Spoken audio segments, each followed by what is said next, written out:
એટલે માની ફરજ બને છે, માનું કર્તવ્ય બને છે એને હાચવવાની.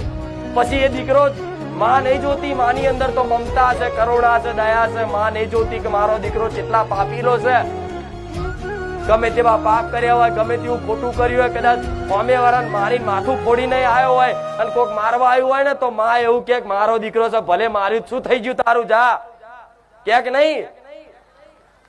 આ તમારો નાનો દીકરો હોય, કોકનું બાજુવાળાનું માથું ફોડીને આવે અને બાજુવાળાની મમ્મી મારવા આવે બરોબર, તો તમે એનો બચાવ કરો છો ને? તમે શું કહો છો?